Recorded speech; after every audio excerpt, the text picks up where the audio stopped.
आज ही Doubtnut app download करें। Doubtnut पर होगा अब आपके सभी मैथ्स, केमिस्ट्री, फिजिक्स और बायोलॉजी डाउट्स का सफाया। बस अपने क्वेश्चन की फोटो खींचो, उसे क्रॉप करो और तुरंत वीडियो सोल्यूशन पाओ। Download now. हेलो एवरीवन, हमारे पास क्वेश्चन है the correct order of reactivity of alkyl halide for SN1 reaction. तो हमारे को यहाँ पे करेक्ट ऑर्डर ऑफ रिएक्टिविटी बताना है एल्काइल हैलाइड का फॉर SN1 रिएक्शन। तो SN1 रिएक्शन से यहाँ पे क्या पता चल पा रहा है, यहाँ पे न्यूक्लियोफिलिक सब्स्टिट्यूशन यूनिमोलिकुलर रिएक्शन होगी, न्यूक्लियोफिलिक सब्स्टिट्यूशन यूनिमोलिकुलर रिएक्शन। तो इस रिएक्शन के अंदर क्या होता है अब ये पढ़ेंगे। इस रिएक्शन के अंदर जनरली एल्काइल हैलाइड की रिएक्शन होती है। सबसे पहले वो हैलाइड ग्रुप को एलिमिनेट करता है और यहाँ पे एक कार्बोकेटाइन स्ट्रक्चर जनरेट करता है। फिर उसके बाद इसकी रिएक्शन न्यूक्लियोफाइल के साथ होके एक न्यूक्लियोफिलिक सब्स्टिट्यूटेड प्रोडक्ट बनाता है और ये प्रोडक्ट जो होता है वो रेस्पाइस प्रोडक्ट होता है। तो ये जो रिएक्शन होती है वो न्यूक्लियोफिलिक सब्स्टिट्यूशन यूनिमोलिकुलर मतलब कि SN1 रिएक्शन होती है। तो रिएक्शन जो है वो 4 फैक्टर्स के ऊपर डिपेंड करती है। फर्स्ट तो होता है सबस्ट्रेट, सेकेंड होता है हमारे पास न्यूक्लियोफाइल, थर्ड होता है हमारे पास सॉल्वेंट और फोर्थ होता है हमारे पास लिविंग ग्रुप। तो ये 4 फैक्टर्स के ऊपर रिएक्शन डिपेंड करती है।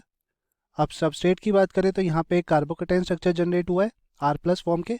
तो R+ की फॉर्म में जनरेट हुआ है तो सबस्ट्रेट हम कहेंगे कि यहाँ पे कार्बोकेटाइन की स्टेबिलिटी के ऊपर डिपेंड करेगा SN1 के लिए। नेक्स्ट हमारे पास न्यूक्लियोफाइल है। अब न्यूक्लियोफाइल चाहे कहीं से भी अटैक करे हमारे पास रेसमाइस प्रोडक्ट आएगा, तो हम कह सकते हैं कि यहाँ पे वीक न्यूक्लियोफाइल भी रिएक्शन परफॉर्म करके हमें दे देगा प्रोडक्ट फॉर्मेशन की फॉर्म में। नेक्स्ट हमारे पास है सॉल्वेंट। तो जब कभी भी पोलर प्रोटिक सॉल्वेंट प्रेजेंट होगा तब ये SN1 रिएक्शन होती है। पोलर प्रोटिक से मतलब क्या, जो इलेक्ट्रोनेगेटिव एलिमेंट है वो हाइड्रोजन से डायरेक्टली अटैच होगा, तो इसका मतलब ये पोलर प्रोटिक सॉल्वेंट हो जाते हैं। लिविंग ग्रुप जो होते हैं इसका ऑर्डर जनरली आयोडाइड का सबसे ज़्यादा, देन ब्रोमाइड, देन क्लोराइड और देन फ्लोराइड। क्योंकि इनका जो बेस बना पड़ा है ये आयोडाइड जो है ये एक वीक बेस है और वीक बेस जो होते हैं वो डायरेक्टली प्रोपोर्शनल होते हैं, वो लिविंग ग्रुप टेंडेंसी पे होते हैं। मतलब जितना ज़्यादा वीक बेस होगा उतना उसकी लिविंग ग्रुप टेंडेंसी ज़्यादा हो जाती है।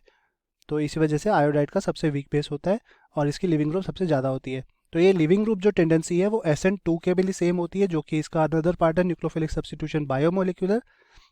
तो लिविंग ग्रुप टेंडेंसी है वो दोनों के लिए सेम होती है, इस वजह से हम इसकी स्टेबिलिटी SN1 और SN2 की यहाँ पे जज नहीं कर पाएंगे। तो यहाँ पे सॉल्वेंट की भी बात करेंगे तो सॉल्वेंट हमें कुछ प्रोवाइडेड नहीं है, हमें यहाँ पे सिर्फ एल्काइल हैलाइड के बारे में बात कर पाएंगे। क्योंकि न्यूक्लियोफाइल भी नहीं दिया हुआ तो न्यूक्लियोफाइल और सॉल्वेंट दोनों की बात नहीं कर पाएंगे, सिर्फ कार्बोकेटाइन की स्टेबिलिटी के बेसिस पे ही बात कर पाएंगे। तो हमने क्या जनरली पढ़ा है, जब कभी भी कार्बोकेटाइन की स्टेबिलिटी को पढ़ते हैं, कार्बोकेटाइन की स्टेबिलिटी, तो हमने ये कॉमनली पढ़ा है कि 3 डिग्री की रिएक्शन ज़्यादा होती है, then 2 degree, then 1 degree, then methyl carbocation. तो ये जो कार्बोकेटाइन का स्ट्रक्चर होता है हम इसको हाइपर कंजुगेशन के बेसिस पे फॉलो कर लेते हैं। जितने ज़्यादा हाइपर कंजुगेशन के स्ट्रक्चर बनते हैं उस वजह से उसकी कार्बोकेटाइन की स्टेबिलिटी ज़्यादा हो जाती है। अब हमारे पास एल्काइल हैलाइड की बात करेंगे तो CH3 CCH3 CH3 और ये कार्बोकेटाइन स्ट्रक्चर जनरेट हो जाएगा। अगर ब्रोमाइड ग्रुप साथ सब्स्टिट्यूटेड है तो ब्रोमाइड ग्रुप को बाहर निकालेंगे तो CH3 C CH3 CH3। तो यहाँ ये कार्बोकेटाइन स्ट्रक्चर जनरेट हो गया। तो हाइपर कंजुगेशन के लिए क्या कंडीशन चाहिए होती है हमें कि sp2 हाइब्रिडाइज कार्बन एटम होना चाहिए। तो यहाँ पे ये sp2 हाइब्रिडाइज कार्बन एटम है, नेक्स्ट बीटा पोजीशन पे कोई ना कोई हाइड्रोजन होना चाहिए। तो यहाँ पे 3 मिथाइल ग्रुप है, मतलब कि 9 बीटा पोजीशन पे हमारे पास हाइड्रोजन प्रेजेंट है। तो टोटल हमारे पास N+1 के बेसिस पे कितने स्ट्रक्चर बन जाएंगे हाइपर कंजुगेशन के, तो 3 6 9 टोटल बन जाएंगे, 9 + 1 = 10। तो यहाँ पे 10 स्ट्रक्चर बन जाते हैं। सिमिलरली जो अगर हम डायरेक्टली अब सेकेंडरी कार्बोकेटाइन की बात करें तो ये हो गया हमारे पास सेकेंडरी कार्बोकेटाइन। तो इसके पास बीटा पोजीशन पे टोटल 6 हाइड्रोजन है। तो 6 हाइड्रोजन होने की वजह से N+1 रूल फॉलो करेंगे तो 7 आ जाएगा स्ट्रक्चर्स।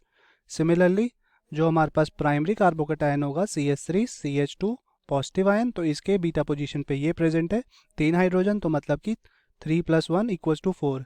तो यहाँ पे 10 स्ट्रक्चर बन रहे हैं, इस वजह से कार्बोकेटाइन टर्शरी की ज़्यादा होती है स्टेबिलिटी, उसके बाद सेकेंडरी, देन प्राइमरी और लास्ट में ये आता है मिथाइल कार्बोकेटाइन जिसके हाइपर कंजुगेशन स्ट्रक्चर नहीं बनते। तो हम क्या कह सकते हैं कि रिएक्टिविटी ऑर्डर क्या हो जाएगा कार्बोकेटाइन SN1 रिएक्शन के लिए एल्काइल हैलाइड का, वो होगा 3 degree, 2 degree, 1 degree and last में मिथाइल कार्बोकेटाइन। ना कि हम कभी बात करें कि यहाँ पे लिविंग ग्रुप के बेसिस पे अरेंज कर ले, लिविंग ग्रुप के बेसिस पे अरेंज नहीं कर सकते क्योंकि SN1 और SN2 दोनों के लिए वहाँ पे फॉलो हो जाती है सेम चीज़।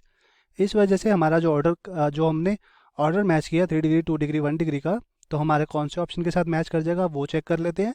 ऑप्शन नंबर सेकंड के साथ मैच कर रहा है, तो यही ऑप्शन करेक्ट है, बाकी ऑप्शन हमारे इनकरेक्ट हो जाएंगे। So option second is correct for this question. Thank you, hope you like it. Class 6 से 12 से लेके नीट, IIT, जेई मेंस और एडवांस के लेवल तक 10 मिलियन से ज्यादा स्टूडेंट्स का भरोसा। आज ही डाउनलोड करें डाउटनेट ऐप या व्हाट्सएप कीजिए अपने डाउट्स 8400 400 400 पर।